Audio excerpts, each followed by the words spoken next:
Hello बच्चों, good morning. My self Mukesh Soni. I welcome you on the digital platform of TT public senior secondary school.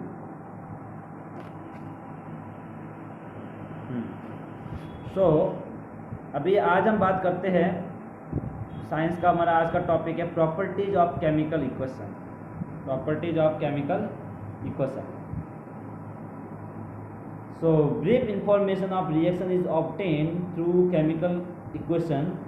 Its properties are complete information about the reactant and product, that is number of molecule, mass and obtained. देखो chemical reaction से क्या मतलब है हमारा।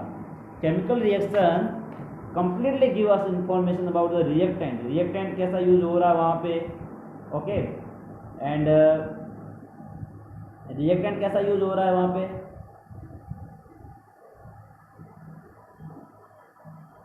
कौन कौन से reactant use हो रहे हैं, कौन कौन से प्रोडक्ट यूज हो रहे हैं, सबके बारे में हमें इंफॉर्मेशन दे रहा है। रिएक्टेंट, प्रोडक्ट, उनके मॉलिक्यूल के नंबर कितने हैं, मॉलिक्यूल के नंबर कितने उसका पता चल रहा है हमें, इसका मास क्या है, उसका सबके बारे में ओवरऑल इंफॉर्मेशन केवल हमें मिल जाएगी आपके रिएक्टेंट की से। उसके बाद बात आएगी physical state of substance can be non. Physical state solid है, लिक्विड है या गैस है, तो उसका भी हमें आइडिया हो जाएगा आपके केमिकल रिएक्शन से। ओके, देख रहे हो जो स्टेट के बारे में पता लगेगा। ओके, उसके बाद थर्ड पॉइंट आता है required condition for reaction temperature. Yes, अभी जी थोड़ा ध्यान देंगे इसको।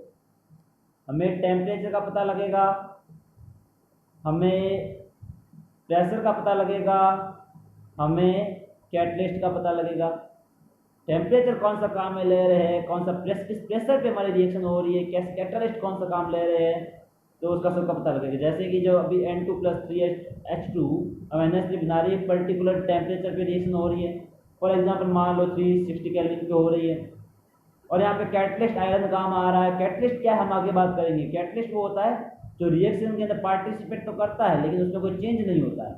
जितना हम लेंगे बाद में वैसा का वैसा पड़ा रहेगा, अनचेंज। जैसे स्कूल में प्रिंसिपल होता है, प्रिंसिपल सारा मैनेजमेंट करता है लेकिन वो डायरेक्टली क्लास के अंदर इन्वॉल्व नहीं होता है, ठीक है। वैसे ही कैटलिस्ट डायरेक्ट इन्वॉल्व नहीं होता है, बस वो रिएक्शन को सपोर्ट देता है, तो वो काम है कैटलिस्ट का। तो by equation it is clear whether reaction is exothermic और एंडोथर्मिक। रिएक्शन हमारी एक्सोथर्मिक हो रही है या फिर एंडोथर्मिक हो रही है। एक्सोथर्मिक मतलब जहाँ पे हीट रिलीज होती है, जहाँ पे हीट क्या होती है, हीट जहाँ पे रिलीज आउट होती है उसको बोलेंगे एक्सोथर्मिक। ओके, उसको बोलेंगे एक्सोथर्मिक। और एंडोथर्मिक क्या हो जाएगा फिर। एंडोथर्मिक मतलब जहाँ पे रिएक्शन, जहाँ पे एनर्जी क्या हो रही है, एब्जॉर्ब हो रही है, उसको बोलेंगे एंडोथर्मिक। ये हमने पहले भी बात की थी मैंने आपसे, ये एंडोथर्मिक आपसे पहले ही बात की थी। जैसे फोटोसिंथेसिस होता है, तो फोटोसिंथेसिस में हम क्या कर रहे हैं, फोटोसिंथेसिस में सनलाइट एब्जॉर्ब होती है। सनलाइट क्या हो रही है, एब्जॉर्ब हो रही है। अब सनलाइट अगर एब्जॉर्ब हो रही है तो इसका मतलब क्या हो जाएगा, सनलाइट अगर एब्जॉर्ब हो रही है तो इसका मतलब एंडोथर्मिक रिएक्शन हो गई। और इसका उल्टा हमारी बॉडी में रेस्पिरेशन हो रहा है, ग्लूकोज का ब्रेकडाउन हो रहा है, एनर्जी रिलीज हो रही है, वो क्या हो गया, एक्सोथर्मिक हो गई। इसके अलावा कोयला बर्न करो, अगर हम कोयले को बर्न करें तो उसमें से एनर्जी क्या होगी, रिलीज होगी, तो वो क्या होगा, डेफिनेटली वो क्या होगा, एक्सोथर्मिक होगा, ठीक है। तो इस तरह से एक्सोथर्मिक एंडोथर्मिक रिएक्शन पढ़ेंगे आगे। ओके, सो अगला हमारा टॉपिक रहेगा प्रॉपर्टीज ऑफ केमिकल रिएक्शन। हम पढ़ चुके हैं। अच्छा, fifth point it give information about the reversibility of reaction. Yes, reaction reversible है। रिवर्सिबल का मतलब है वो दोनों डायरेक्शन में चल रही है, या इरिवर्सिबल है, एक डायरेक्शन में चल रही है। जैसे N2+3H2 हमने NH3 बनाया है, उसके भी हम साइन कैसा लिख रहे हैं, हम उसमें साइन कैसा लिख रहे हैं, हम उसमें ऐसा साइन लिख रहे हैं, मैंने पहले बात की थी आपको, N2+3H2 और हम क्या बना रहे हैं, 2NH3 बना रहे हैं, ठीक है। तो अब यहाँ पे हम साइन जो हम बना रहे थे, साइन हम कैसा बना रहे थे, इस तरह साइन बना रहे थे। तो ये क्या बता रहा है, रिवर्सिबिलिटी, मतलब रिएक्शन जो है वो दोनों डायरेक्शन में चल रही है। रिएक्शन दोनों डायरेक्शन में चल रही है। N2 प्लस 3H2 NH3 बना रहे हैं और NH3 वापस कन्वर्ट होके N2 और हाइड्रोजन में टूट भी रहा है, दोनों डायरेक्शन में, इधर और इधर। तो ये रिवर्सिबल, और कुछ रिएक्शन इरिवर्सिबल होती है। हम आगे इसके बारे में और बात करेंगे, रिवर्सिबल इरिवर्सिबल बारे में। जैसे C प्लस और 2 CO2 बन गया, तो कार्बन अब जल गया है तो कार्बन डाइऑक्साइड बन गया। कार्बन डाइऑक्साइड से फिर से कार्बन थोड़ी आएगा, तो इरिवर्सिबल है। तो उसके लिए हम इरिवर्सिबल की हम केवल यही साइन बनाते हैं, है ना। ओके, सो अगला है लिमिटेशन ऑफ केमिकल इक्वेशन। देखो अपने केमिकल इक्वेशन को हम समझ रहे हैं, इसकी लिमिट क्या है भाई। इसकी लिमिट ये है कि हमको केमिकल इक्वेशन से रिएक्शन कंप्लीट हो रही है या नहीं हो रही है उसका पता हमें नहीं लग रहा है। रिएक्शन कंप्लीट हो रही है या अभी नहीं हो रही है हमें उसका पता नहीं लगेगा, है ना। जैसे कि अभी आप रिएक्शन में देख रहे हो, N2 और H2 नाइट्रोजन और हाइड्रोजन मिलाया, अमोनिया बन गई। अरे अमोनिया कब बनी, कितनी बनी, ये हमें आइडिया थोड़ी लगेगा रिएक्शन देखने से। ये तो जब आप प्रैक्टिकल करोगे, आप लैब में जाओगे, आपके सामने जब होगा तभी आपको पता लगेगा, ठीक है। तो वो हमारे रिएक्शन के कंप्लीट होने के बारे में कोई पता नहीं चलेगा यहाँ पे। और उसके बाद आती है the concentration of reactant and product is not clear through it. Not clear, अब कंसंट्रेशन कितनी है, कितना हमने रिएक्टेंट कितना लिया है, रिएक्टेंट में पानी कितना मिलाया हुआ है, रिएक्टेंट कितना कंसंट्रेट है, प्रोडक्ट कितना कंसंट्रेट है, हमें इसका रिएक्शन को इक्वेशन को लिखने से पता नहीं लगेगा, वो हमारे सामने होगा। अब मैं मिल्क को मिल्क लिखता हूँ, मैंने लिख दिया कि दही से दूध से दही बनता है, तो उससे आपको थोड़ी पता चलेगा दूध प्योर था, कितना पानी था, वो लिखने में थोड़ी पता चलेगा, वो तो सामने होगा तभी पता चलेगा। तो ये केमिकल इक्वेशन की लिमिट। बाकी केमिकल इक्वेशन से आपको थ्योरेटिकल आपको बहुत सारी चीज़ पता लग जाती है, आपको आइडिया हो जाता है कब कब कब किस कंडीशन में कैसी केमिकल रिएक्शन होगी। ओके, तो अब हम आते हैं केमिकल रिएक्शन। केमिकल रिएक्शन क्या है, केमिकल चेंज हम पढ़ चुके। Chemical change in any substance is called chemical reaction. कभी भी केमिकल चेंज होगा उसको हम केमिकल रिएक्शन कहेंगे, ये हम जान चुके हैं, इतना हमने यही पढ़ा है। रिएक्शन भी हमने पढ़ी है, मैग्नीशियम और ऑक्सीजन जुड़ेंगे तो मैग्नीशियम ऑक्साइड बनता है, ये केमिकल इक्वेशन है। और केमिकल इक्वेशन यहाँ पर देखो बच्चों बैलेंस है ना। केमिकल इक्वेशन यहाँ पे बैलेंस है, मैग्नीशियम और ऑक्सीजन जुड़े और 2 Mg। देखो मैग्नीशियम यहाँ पे 2 है, अपने बैलेंसिंग की बात की है, यहाँ पे मैग्नीशियम यहाँ पे भी 2 एटम्स है, यहाँ पे भी मैग्नीशियम के 2 एटम्स है, और ऑक्सीजन के यहाँ पे भी 2 एटम्स है, और यहाँ पे भी ऑक्सीजन के 2 एटम्स है। 2 एटम कैसे हो गए, ऑक्सीजन यहाँ पे 1 है लेकिन आगे 2 लगा हुआ है, इसका मतलब क्या हुआ, मैग्नीशियम ऑक्साइड यहाँ पे डबल है। 2 Mg का मतलब ये हुआ, 2 Mg का मतलब ये हुआ कि मैग्नीशियम ऑक्साइड है उसकी 2 क्वांटिटी है। देख लो अब कितनी ऑक्सीजन हो गई दोनों में मिला के, कितनी ऑक्सीजन हो गई, एक ऑक्सीजन इसमें दूसरी ऑक्सीजन इसमें, है ना। तो टोटल कितनी ऑक्सीजन हो गई, 2 ऑक्सीजन हो गई, एक ऑक्सीजन और दूसरी ऑक्सीजन, 2 ऑक्सीजन हो गई। और यहाँ पे भी, और O2 में कैसे 2 ऑक्सीजन हो गई, तो वो भी देख लो। O2 में ऑक्सीजन इस तरह से है, तो ये 2 ऑक्सीजन, यहाँ पे भी 2 ऑक्सीजन। Okay,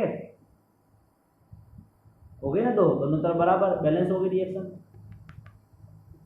balance. ओके, ये सब लिखा हुआ है इसके अंदर। अब दूसरा एग्जांपल, अब देखो ये हो क्या रहा है, बैलेंसिंग हमने पहले ही बात की थी, ओवरऑल मास इक्वल हो रहा है। मास को इक्वल करने के लिए हम उसकी नंबर ऑफ एटम को बैलेंस करते हैं। एग्जांपल देखेंगे CO2 का, पहले मैंने वाटर का एग्जांपल बताया था आपको, अब CO2 का एग्जांपल एक बार देख लेंगे, ठीक है। C+O2 CO2 बैलेंस तो है ही, आप इसको और समझना चाहते हो तो समझ सकते हो इस तरह से। देखो यहाँ पे 2 ऑक्सीजन, वहाँ पे भी 2 ऑक्सीजन, यहाँ एक कार्बन, यहाँ पे भी एक कार्बन। अब मास देखेंगे हम बच्चों, कार्बन का मास कितना होता है, हमने 9th क्लास में पढ़ा है, 12 होता है ना, 12 AMU होता है मास, ओके। और ऑक्सीजन का मास कितना होता है, 2 × 16, मतलब वहाँ पे ऑक्सीजन, एक ऑक्सीजन का जो मास होता है वो होता है 32। तो अब 2 ऑक्सीजन का कितना हो गया, सॉरी एक ऑक्सीजन का 16 होता है, तो 2 ऑक्सीजन का कितना हो गया, 2 ऑक्सीजन का हो गया, 2 ऑक्सीजन का कितना हो गया, 32 हो गया, है ना। तो 12 + 32 टोटल मास हो गया 44, है ना। दूसरी तरफ भी देख लो बच्चों, कार्बन का मास 12 और ऑक्सीजन 2 ऑक्सीजन का मास 32, 12 + 32 44। तो ओवरऑल इक्वल है या नहीं है, इक्वल है ना, यहाँ पे भी 44, यहाँ पे भी 44। ओके, तो ये मास इक्वल हो गया, law of conservation of mass. Mass neither be created mass not be destroyed, मतलब क्या हुआ, मास केमिकल रिएक्शन में दोनों तरफ बैलेंस रहेगा, रिएक्टेंट साइड और प्रोडक्ट साइड। मास बैलेंस रहेगा तो हमें नंबर ऑफ एटम बैलेंस करना पड़ेगा। Okay, got it? Yes, got it. Okay, so now we go further. In this reaction coal is burn, okay, सब मैंने बता दिया आपको। Okay, in chemical reaction bond between atom of compound break. अच्छा, अब ये बात क्या हो रही है, मेन बात समझेंगे अब हम केमिकल रिएक्शन के थोड़ा और पिक पे चढ़ रहे हैं। केमिकल रिएक्शन होता क्या है? केमिकल रिएक्शन में केवल रीअरेंजमेंट होता है। Bonds between atom compound break, compound के अंदर एटम्स के बीच का जो बॉन्ड होता है, बॉन्ड या तो होता है ब्रेक, या तो होता है बॉन्ड ब्रेक, या बॉन्ड होता है फॉर्म। इन दो बातों पे ध्यान देंगे। मतलब पुराने बॉन्ड टूटते हैं, नए बॉन्ड बनते हैं। ठीक है, जैसे कि C+O2 CO2 बन गया, यहाँ पे बॉन्ड क्या हुआ, कार्बन और ऑक्सीजन के बीच में, कार्बन और ऑक्सीजन के बीच में बॉन्ड बना है। और कार्बन और ऑक्सीजन के बीच में बॉन्ड बनने से पहले ऑक्सीजन ऑक्सीजन के बीच का बॉन्ड टूटा है। इसको आप एग्जांपल से समझेंगे, मैं आपको एग्जांपल से बता देता हूँ इसको, है ना। देखेंगे यहाँ पे,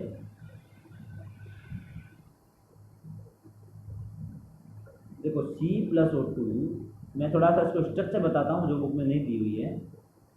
C+O2 का मतलब है ये O और O के बीच में बॉन्ड है, डबल बॉन्ड। और डबल बॉन्ड क्या है, सिंगल बॉन्ड क्या है, ट्रिपल बॉन्ड क्या है, ये कार्बन वाले चैप्टर में आएगा ना।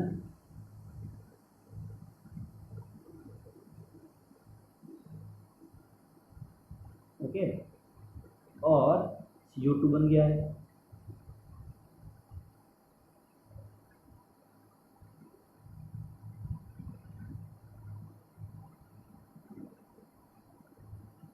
ओके,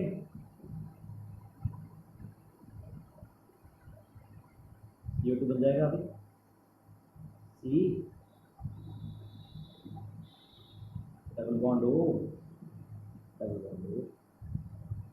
ओके, देखो यहाँ पे देखना, ऑक्सीजन और ऑक्सीजन के बीच का जो बॉन्ड था, वो बॉन्ड क्या हुआ है पहले, वो बॉन्ड टूटा है। ऑक्सीजन और ऑक्सीजन के बीच का बॉन्ड टूट गया पहले,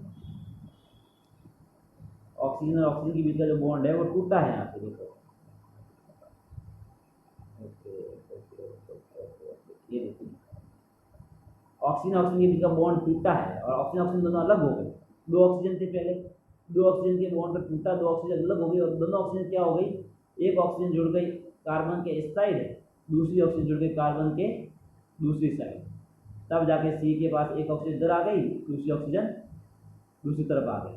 एक ऑक्सीजन देख लो यहाँ आ गई, दूसरी ऑक्सीजन यहाँ आ गई। समझ पा रहे हो ना? यस, ठीक है। मतलब जो ये ऑक्सीजन है ये इधर आ गई है और ये ऑक्सीजन है ये इधर आ गई है। तो बॉन्ड पहले टूटा है, बॉन्ड पुराना बॉन्ड ब्रेक हुआ है, तभी तो नया बॉन्ड बना है। पहला बॉन्ड था ऑक्सीजन और ऑक्सीजन के बीच में, अब बॉन्ड किसके बीच में, अब है कार्बन और ऑक्सीजन के बीच में, है ना। तो अब ये केमिकल रिएक्शन हो रहा है और इसी कारण से केमिकल रिएक्शन में नई चीज़ बन जाती है। तो हमने पहले बात की थी हमने केमिकल चेंज फिजिकल चेंज में की। केमिकल चेंज में न्यू सब्सटेंस बन जाता है क्योंकि पुराने बॉन्ड टूटते हैं, नए बॉन्ड बन जाते हैं। और देखो दोनों की नेचर अलग। ऑक्सीजन हम किस लिए काम लेते हैं, सांस लेने के लिए, वो हमारी बॉडी में ग्लूकोज का ब्रेक डाउन करते हैं। कार्बन डाइऑक्साइड हमारी बॉडी में टॉक्सिन है जो बाहर निकल रहा है, दोनों का नेचर अलग। अब आप ऑक्सीजन की जगह कार्बन डाइऑक्साइड लोगे तो आपकी बॉडी काम नहीं करेगी ना। देखो केमिकल रिएक्शन का मजा देखो, क्या केमिकल रिएक्शन की तरह मैजिक है, हम क्या से क्या बना रहे हैं, बिल्कुल उसका नेचर चेंज कर दिया हमने। ओके, सो अब हम आगे बढ़ते हैं केमिकल रिएक्शन के अलग अलग type of chemical reaction. Type of chemical reaction, type of chemical reaction में पहला जो टाइप है बच्चों, पहला जो टाइप है वो है आपका addition reaction. Addition reaction, okay. Addition reaction क्या होती है बच्चों, तो डेफिनेशन ध्यान देंगे आप। The chemical reaction in which two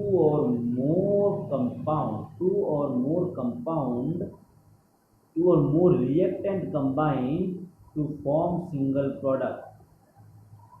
Two or more reactant combine and form single reactant, single product।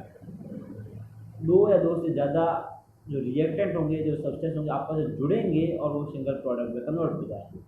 Example के तौर पे नहीं किया है, मतलब यहाँ पे क्या हुआ है, यहाँ पे आपका न्यू बॉन्ड बन गया है। क्या बन गया है? यहाँ पे आपका न्यू बॉन्ड बन गया है। यहाँ पे क्या हो गया? न्यू बॉन्ड बन गया है। ठीक है, देखो ध्यान से देखना एग्जाम्पल, ए प्लस बी, ए और बी दोनों जुड़ रहे हैं और ए बी बन गया।